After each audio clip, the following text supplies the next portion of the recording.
Fear is an indicator of what you are supposed to be running towards and not what you should be running away from. I think that is a huge indicator why so many people in life do not have what they want because they have spent their life being chased instead of being the chaser.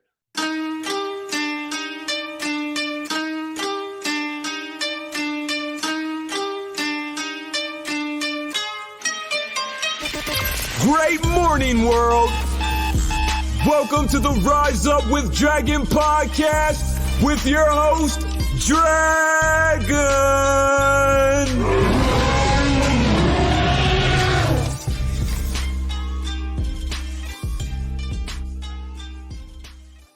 Welcome. Great morning.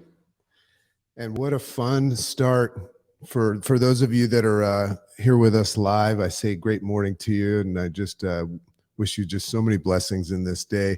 What a special treat we have here. And this episode of Rise Up with Dragon we've called The Deep, and it's because when I asked this guy, who's a great friend of mine and just somebody that I just admire so much, and he's just making such an impact on the world, we said, what are we going to talk about when I asked him to be on the show? And I said, let's go deep. And he goes, how deep do you want to go? And I'm like, let's go as deep as you have ever gone and then go deeper. So then we just said, fuck it, let's just call it The Deep.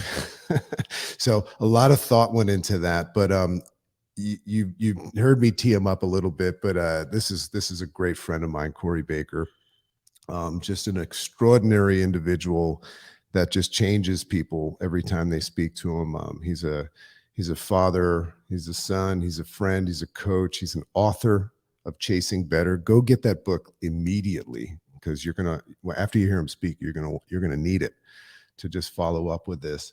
But it's just an honor and privilege to have him into the Dragon's Lair here, where everything is okay to speak about. So I think we got to tee it up just quickly. Because everybody's trying to figure out how to navigate through life, and we just get offered so many opportunities to just back off of what we intended to do. And we just got to quickly, in your words, before we tee up this conversation, what just happened with your technology there? First of all, I am atrocious with technology. I got on and, you feel like everything, and this is probably a great segue into talking what we're going to talk about. And that is like, I need to learn, and I am in the process of learning that nothing ever goes the way you expect it to go. I log on and I had to take my kids to school. One of them was sick today, so I had to go get her homework assignments and come back. And I was like, okay, I got to log on to this Zoom at 9 or this podcast. And I opened my computer at 8:58 and it's dead, right? So then you're like, well, shit, now I got to go get the charger, which is downstairs, go get the charger, plug it in. And when your Mac dies, it takes a second to like boot up. So you're like, okay, I'm in. So then I'm like, all right, I'm going to log in. You're like, yeah, the link's in the messenger. I go to the link. It says you need to download Chrome in order to access this. So I'm like, well, shit, now I got to download Chrome. So this whole time you're like, hey bro, we good? I'm like, yeah, man, it's happening. And you're like, I got these people waiting. And I'm like, I know. And it's sometimes like, it's just one of those things. And this is probably just, I probably should have logged on at 8:45 to get this going, not 8:58. But that's just what happens. Life just kind of goes and you roll with the punches, and life is less what happens to you and more how you react to what happens to you.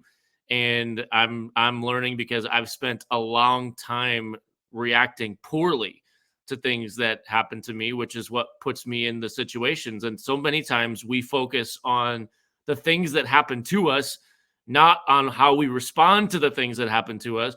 Those are the things that are in our control. And we spend a lot of time really trying to change things that we can't and ignoring the things that we can. And so, yeah, I think that's a lot of what this, what happened. It's a great lesson. I mean, here's a couple things. One, I wish I would have logged on earlier. Two, I'm happy with the way that I responded to it, because it's like, you know what? And I respect the mess out of how you responded to it.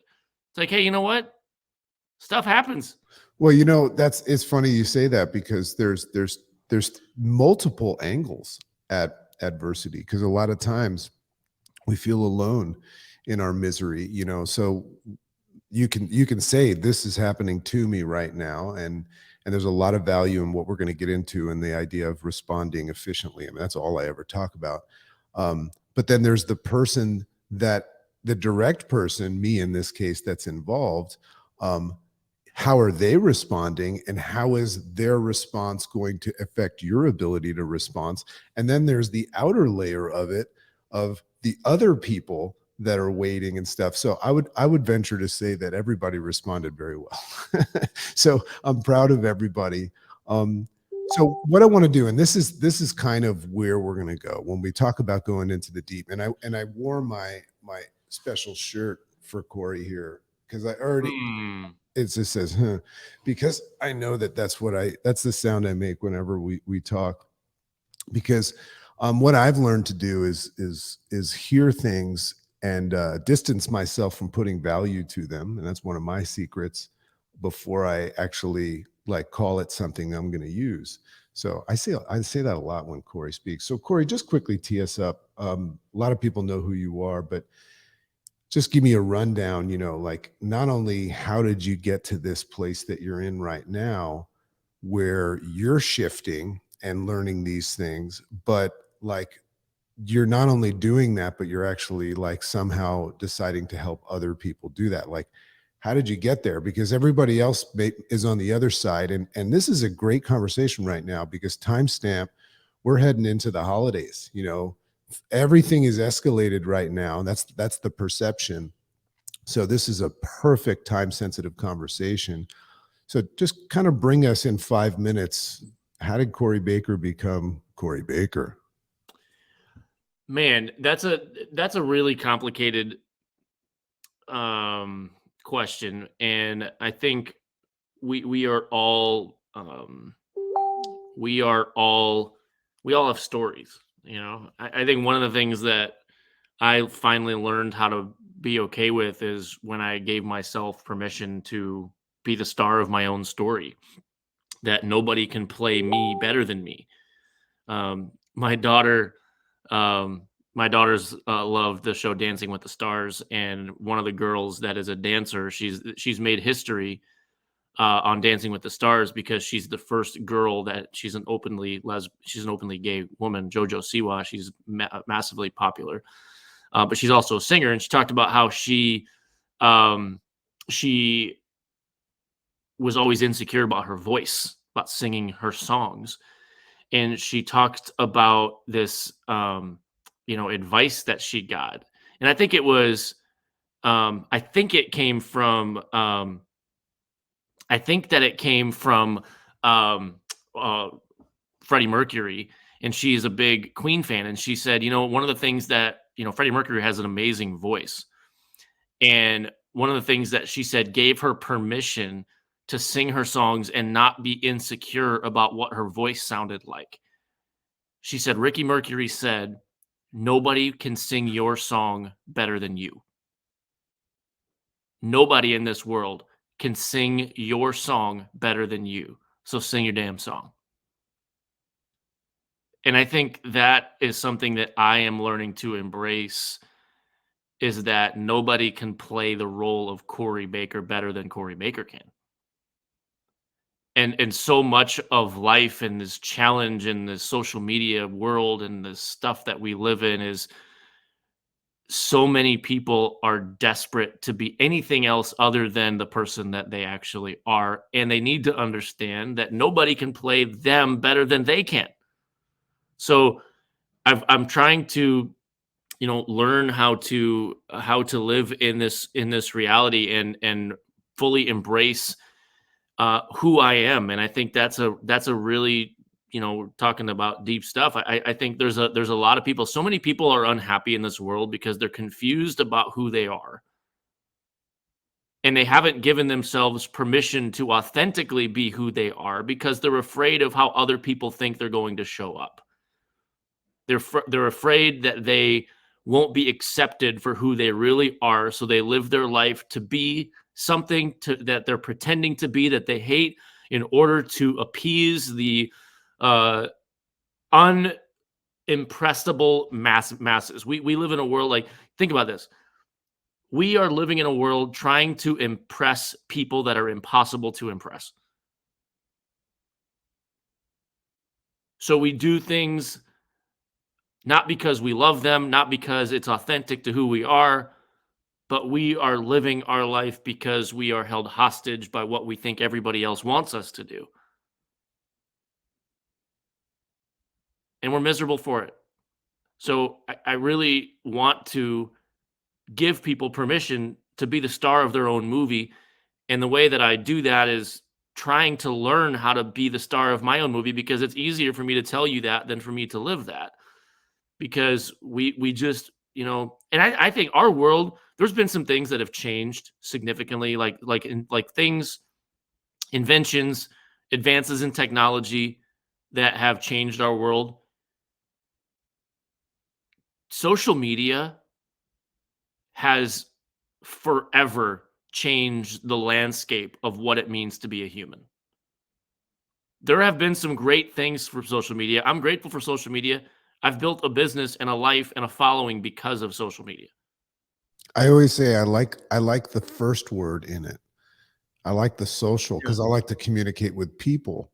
But the media component of it is the part that's shining back in my face, and that's what's gotten me off track at times. People are more unhappy and more stressed and more insecure than they've ever been in their entire life.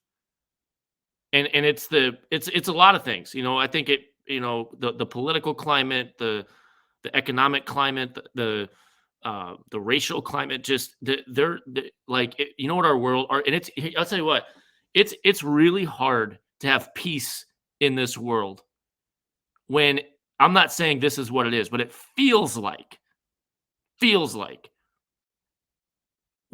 our life is a balloon, and there is a needle that is getting closer and closer to that balloon, and it popping, and it feels overwhelming to believe that there is absolutely nothing that you can do to control the chaos that's all around you. And so because of that, a lot of people just quit, and they resort to substance, or they resort to unhealthy activity. I've been in that place. I mean, I feel like that's why I hope that I feel that people can relate to me, because you're not going to find anybody else in the world that is more aware of their own shit than me. And I think that's what gives me a lot of empathy for people, is being a human is so much fun and so rewarding and so joyful and so damn hard all at the same time. And that's probably what makes it so great, because it is full of tension and conflict and imperfection and people that mess up. And my God, it's just, and we're just so aware of that now. And I think it's such a challenge for people to love the authentic, imperfect, struggling, jacked up person that they are. And I mean, I wrote a book called Chasing Better. So, I mean, of course, I'm a fan of anybody that ever does anything to make a decision to try to improve themselves along the way. But man, there's a lot of things being thrown at us, and I am never surprised, nor do I blame humans for doing human things. And yeah, that's kind of the. So here's as we put on our wetsuit and jump in. One of the questions that I was going to ask you, but we've kind of just gravitated into it. That's what I love about these conversations. Like, I could ask Corey, like, what's your favorite color? And then all of a sudden we're talking like this, and at the end I'll be like, hey, by the way, what was your color? Blue. It's blue. But here's the deal. So I was going to ask, like, what is it? Why is it that people struggle? And you just went into that. And I think a lot of people relate to that. But in it, and the concept of how did Corey Baker get to where he is, or how did Dragon become the Dragon? Um, I heard you say a couple of times how you've learned to kind of just step into and look at all of this unavoidable madness as just okay and part of the flow. So that's what I think people really, really want to know. It's like they can read all the books and they can listen to the podcast and they can hear over and over and over again people saying the obstacle is the way, we embrace the obstacle. I've heard many, many times, and I've learned that, the universe, the only way the universe can prove to you that you're on track is that it starts throwing shit bombs at you and stuff. Mhm. But what I'm hearing you did, and this is what I think people need to figure out. And I'm just going to, it's probably tucked away somewhere in your brain. How does somebody shift into this mode where they accept everything? Like, when people used to ask me in my pre-Dragon days, and it was all about me and stuff, and I was just protecting my insecurities because of all the trauma that I went through and stuff, and I just didn't want anyone to know about that stuff, so I just decided to be an asshole. So people would say, how are you? And I would either say good or bad. And that was my way of thinking that they were different. But then all of a sudden I started to just say, it's all good. And I accepted it all. So just tell me a little bit of, how did you shift from living the lives that you were programmed to live, or the life that you were programmed to live by your mother, father, teacher, preacher, to stepping into your own and accepting it all? Because I think that's probably why you're a free man right now. You're still in it just like anybody else. It's just you look at it differently. How did you get there? First of all, I don't know if I'm a free man. I think I want to be a free man. Maybe that is Yeah. that is it. Yeah, I want to be. I think that's the thing, is like there's,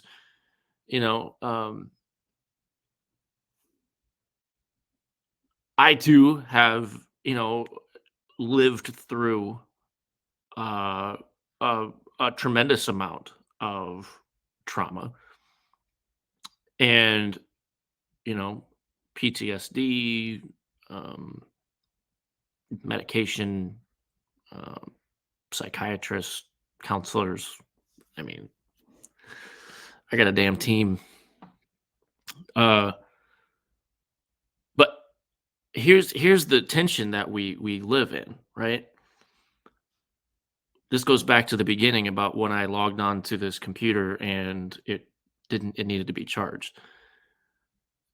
We have two varying things that come at us all the time. There's things that happen to us, and then there's our response to the things that happen to us. Most of us have had some bad shit happen to us.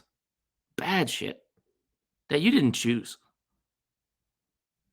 That there's things that happened to you that when you were 5 years old, pretending that what am I going to be when I grow up thing, that we're not anywhere on your radar.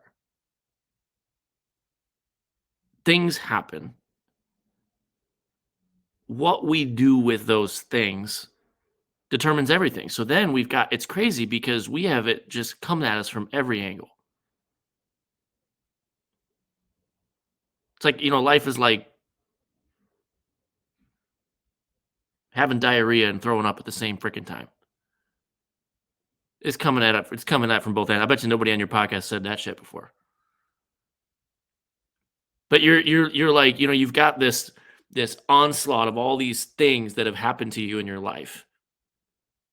And because you're human and don't always know how to process it, you then respond and do things that hurt other people as a result, which you are responsible for. But you're human. You didn't, it's like, is that an excuse? So because I was hurt, does that mean that I have the right to then hurt as a result? No, it means I'm human. And that's kind of the cycle of what happens. Now, is that cycle, can you break it? Of course. But you have it coming at both ends, because you've got this stuff that has happened to you in your life, and then you have your response to it, which a lot of time is negative, which creates a lot of guilt and shame that takes place in you. So you are beat up by the thoughts and hurt that has happened to you, and you're also beat up by yourself because of the response that you initiated that is your fault, that you don't know how to manage, and so you're living in this tension, and that's honestly what I feel. I feel that the reason that so many people are in such a negative place today is because they just feel beat up by life and what happened to them, beat up by their own thoughts, beat up by their own actions, their own responses, their own guilt, their own shame. And I want you to think about how someone shows up in the world. That if somebody were to spend the entire night getting the shit kicked out of them by a bunch of people, how would they show up the next day? Bleeding, limping, kind of all over the place, not really focused on the future so much, just trying to survive the day, knowing that it's really hard to focus on one thing that hurts when everything hurts. And I want you to think about this. If you saw somebody that just got the shit kicked out of them, and you walked up to them and saw them on the street, would your first thought be, what did they do to deserve that? Or, this guy's hurt, I should help him. My guess would be the vast majority of us would not create backstories surrounding this person that has hurt and wondering if they deserved it or not. Our first instinct when we see someone getting beaten up on the street or videos or things or fights, compassion. This is a person that has gotten beat up. It is not up to me to determine whether or not. You want to know what's so crazy and messed up in our world? We are so quick to judge people that are different than us, and I don't want to get into political stuff here, but we have gotten into this place, with politics and vaccinations and everything else. And now that I just said that word, we're probably like on the, FTC radar or whoever. But I'm just saying, we live in such a world that we have risen up so many walls to divide. It's like we got a damn Berlin Wall in our country right now. I always say I think it's so much easier for people to latch on to the opinions and concepts of others than to share their own. Yeah. And I see the chaos right now that's going on in the world, and I'm empathetic. When I see somebody, regardless of what side of any of those topics people are on, whenever somebody's out there bandstanding for anything, I see somebody that is protecting themselves from their truth, and that's no different than getting high or drinking. Like if somebody's out there saying, this is my political view, or this is my view on vaccinations, regardless what side, I'm empathetic. I look at that guy, Corey, as the guy that got his ass kicked. And I look at him, and now here, it's a double-edged sword though, because when I see those people and I start practicing empathy, guess what I catch myself doing? I catch myself moving away from my truth and distracting myself from it to help others. Okay, so listen to this. All right, this is how crazy our world is. I talked about, you see someone on the street, your first instinct, if they just got beat up, your first instinct is to help them. Okay, a number of years ago, Boston Marathon bombing. Remember that? How terrible that was? 2 brothers. They go after him, kill the older one. The younger one hides, ends up in this boat in this person's backyard, shot. Everybody knows what he did, but they find this guy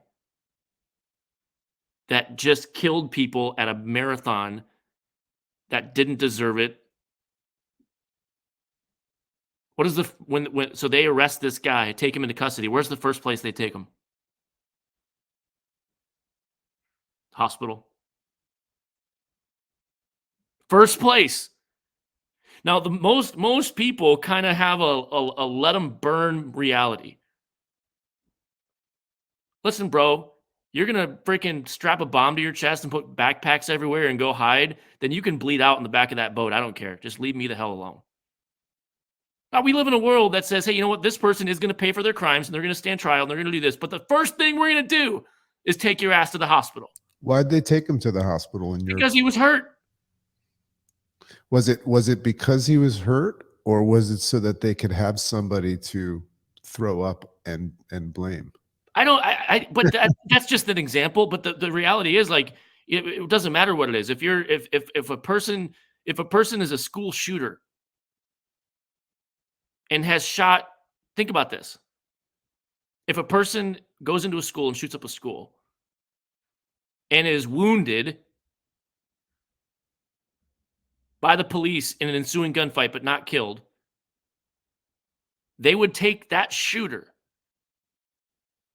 to a hospital before they took that person to jail.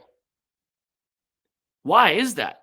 If we have somebody like that caught in the act of doing atrocious things, why don't we just let them die? Now, I'm not trying to start something. All I'm saying is, because there is this innate thing inside of us that we feel compassion even for people that have done atrocious things. However, that doesn't exist in all the areas. So I guess bringing it back to this guy, this is the world that we live in. Is there any sort of a part of you that would see someone that got beat up, and before we offered to help them, ask them, are you vaccinated or not? Who did you vote for? What is your religion?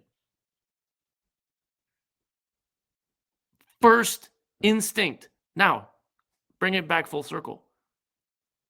Inside, I'd venture to guess 90 to 95% of the people walking around in our world feel on the inside like they got the shit kicked out of them. Life, family, their own thoughts, their own past, their own torment, their own fear of the future. We live in a world filled with people who feel like they just got beat up, going through life beating other people up as a result because they just don't know how to handle it. Yeah, I'm just thinking, like, so I agree with you.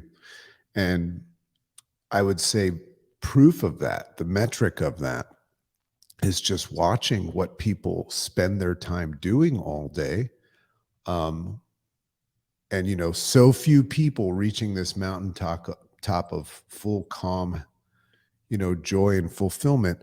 And I see people all day spending their time, you could call it wasting or spending their time, doing stuff to get themselves to not feel that pain. You know, it's like, I always think it's important to evaluate what you spend your time doing. You know, like you're very, very much in tune with family time and stuff like that. Anything that I find myself doing all day, whether it's helping others, taking care of myself and all that stuff, I can admit transparently that it gives me a break from a feeling that I don't like. Now, I can choose to make that proactive and helping others and advancing the world or not, but I still can self-reflect at some pain. You know, you and I both, you know, have that in common. Well, we all do. I could go back and look at some pain and trauma that I don't like to think about. I know I have to address it and stuff.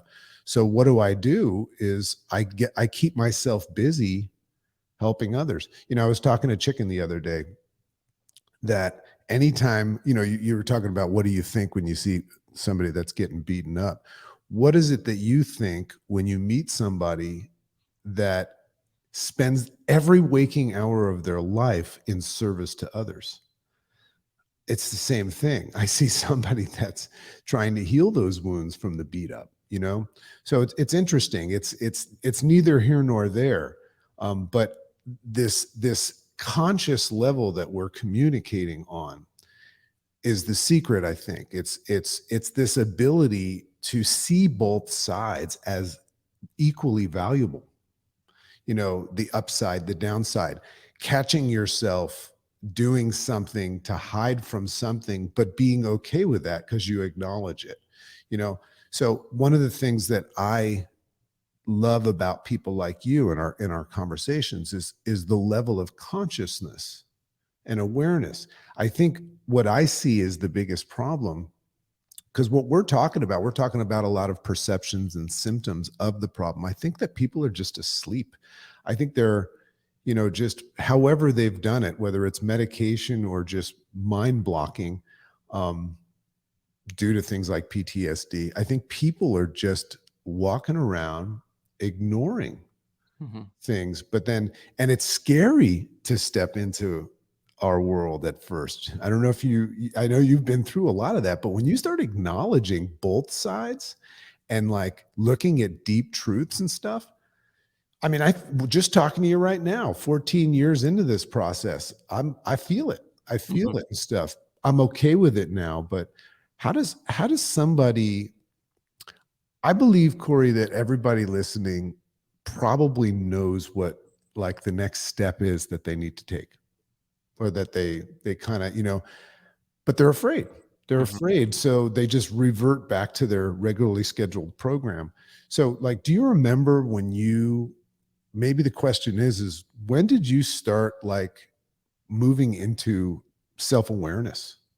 What, did you get pushed into it because things were so bad and it was a sink or swim thing, or did something happen that just lit you up and woke you up? That's such an interesting question, and honestly, I feel like I'm still in that space. You know, I alluded to this before. You know, where you talked about being free, and I said I don't know if I am free. Like I want to be.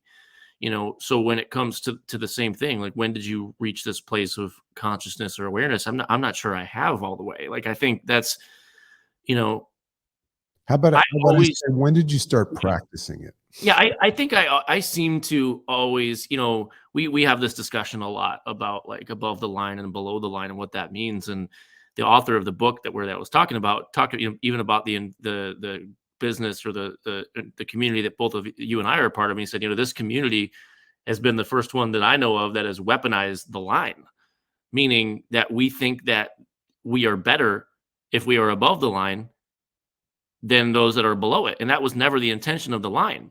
The intention of the line is to know where you are in the line, self awareness. I'm above the line right now, and that's okay. I'm below the line right now, and that is what it is.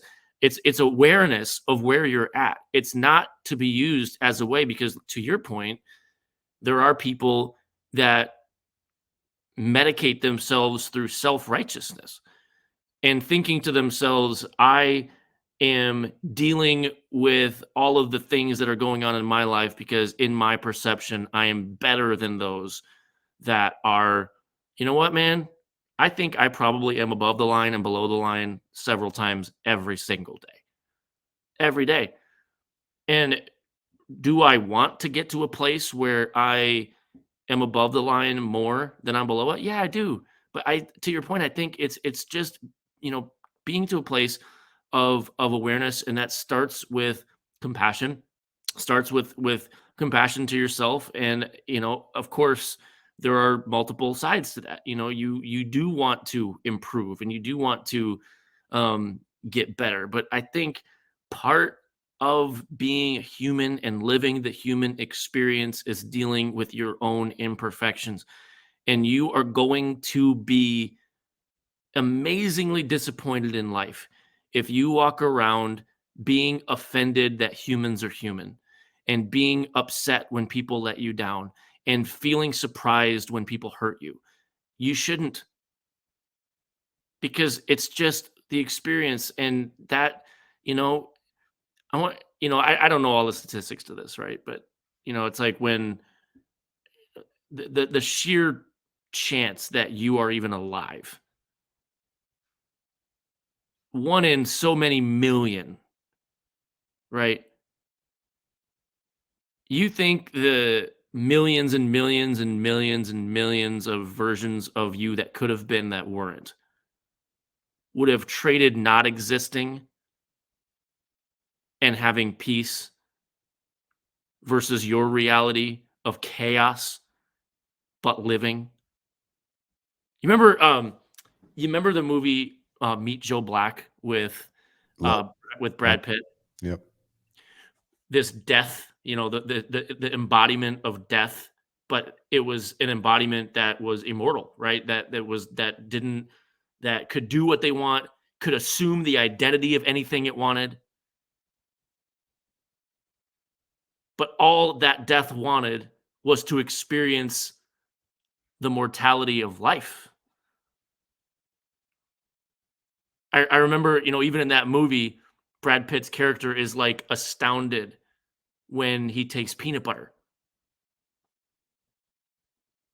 So many people want to live in this reality, this utopia where I'm never hurt, where everybody always does the things that I want.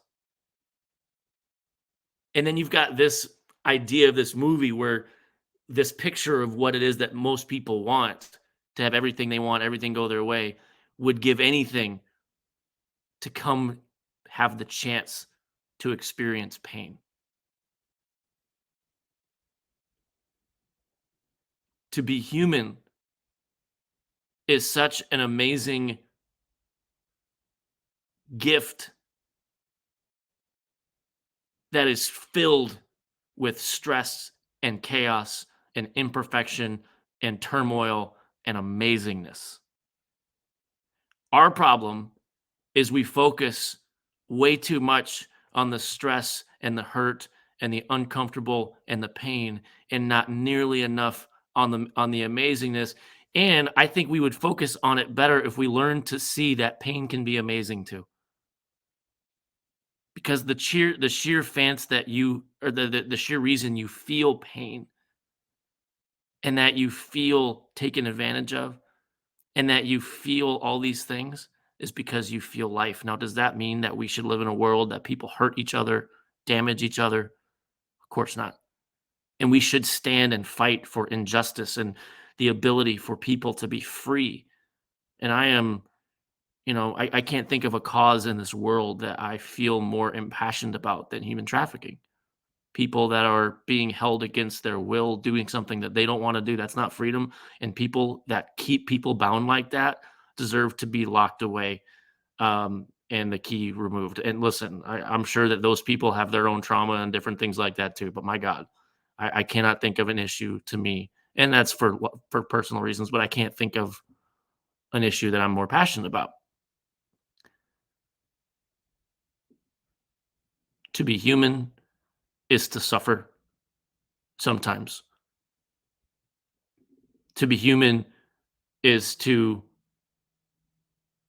learn how to dance in the rain instead of just waiting for it to pass.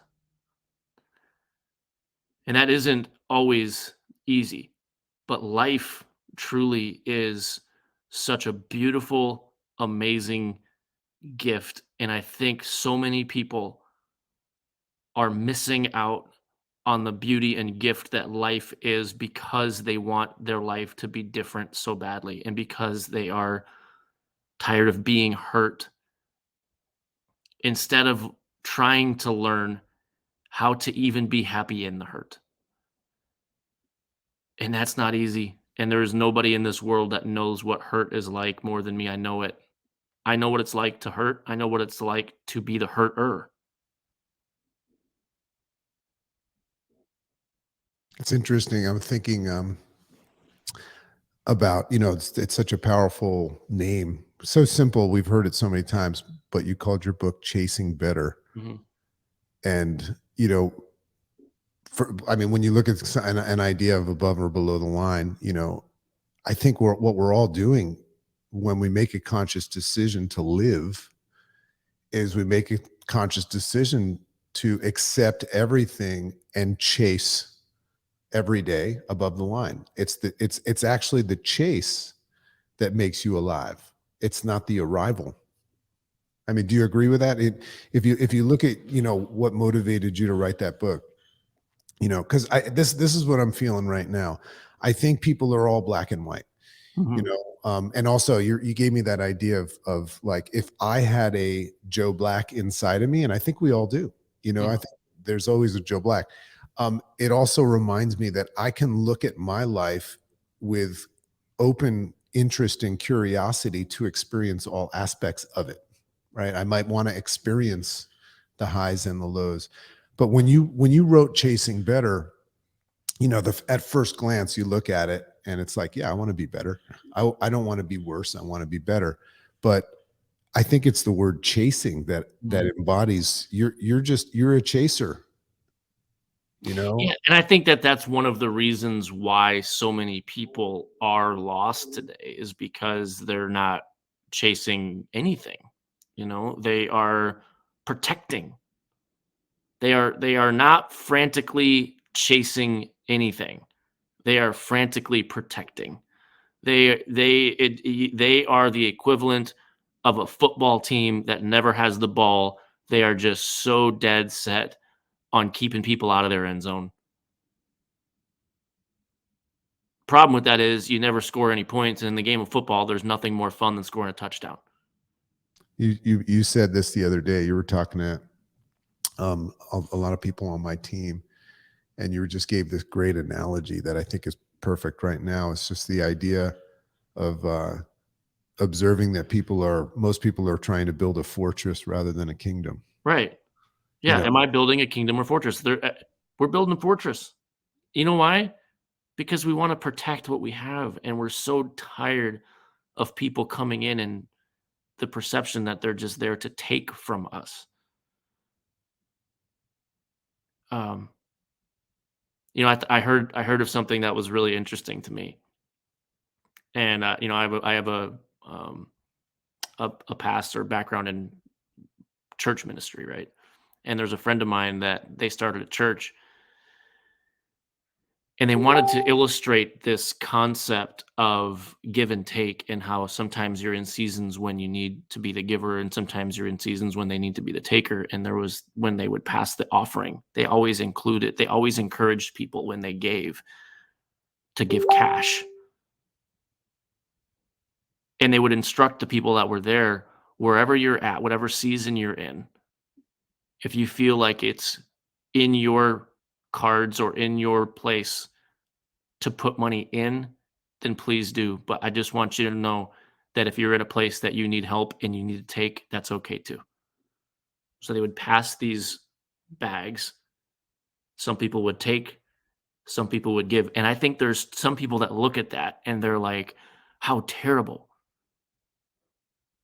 I'm here to tell you, I would love to be a part of a community like that. And I would gladly give out of my abundance to help someone else. Now, people look at that and they're like, yeah, well, what if someone takes advantage of that? That's not my damn problem. It's not my problem what someone chooses to do with the generosity that I give to them. I'm not giving for them. I'm giving for myself anyway. I'm giving because I have, and I've been on the receiving end of that. I've taken money out of the bag many times of life. It's fascinating to look back at that fortress concept in what you're saying.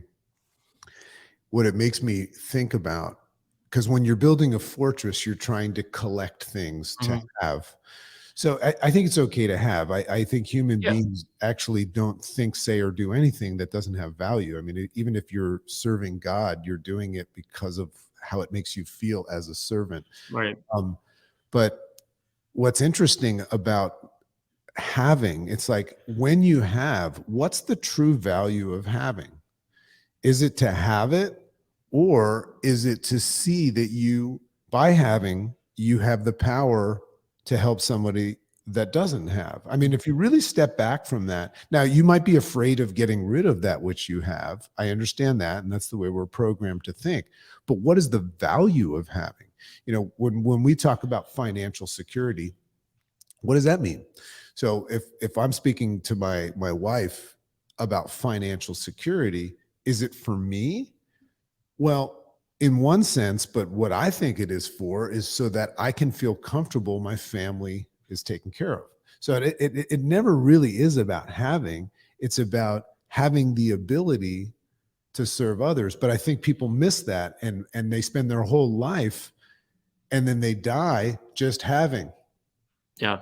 So I think that that's another big shift, that when you start chasing, and I love looking at it that way. Chasing for me is another way of chasing is different than seeking. Seeking is like looking. Chasing is actually going after things, and you can spend your whole life chasing, and that's a beautiful life. But when you get in the chase and you start becoming open to this stuff, which is not easy, and a good life is not easy. I think it has a lot to do with being aware of giving and receiving, and how there's two sides to it. Well, by the way, I gotta jet in about 5 minutes. I got another call I got to do, but we can do a part 2 of this if you want. I'd be more than willing to come and share anytime. The thought I want to share here is there is a big difference, and I will tell you how I try to process things and know whether I'm supposed to go into a direction or not. Asking myself this question: am I running towards something, or am I running away from something? Am I chasing something, or am I being chased by something? I think that most people today are not happy because they are not the chaser, they are the chased. Chased by creditors, chased by their own thoughts, chased by the past that just won't ever let go, chased by their own imperfections, chased whatever. We are not the chasers, we are the chased. You call yourself the Dragonite, you know, at some point there has to be a time that you stop running away and you pause and collect yourself long enough to say, wait a minute, I'm the damn dragon. I'm the lion. What am I running for? Who am I running from? It's time for me to live my life chasing instead of being the person that has always run away. Fear is a powerful thing. And in almost every case, fear is an indicator of what you are supposed to be running towards and not what you should be running away from. I think that is a huge indicator why so many people in life do not have what they want, because they have spent their life being chased instead of being the chaser. And you know what? You picture a lion that's running after a gazelle. You think that there's any thought in that lion's mind as it's chasing the gazelle about the disappointment of yesterday when it didn't catch the gazelle, or about the fight that the lion had with the lioness that morning?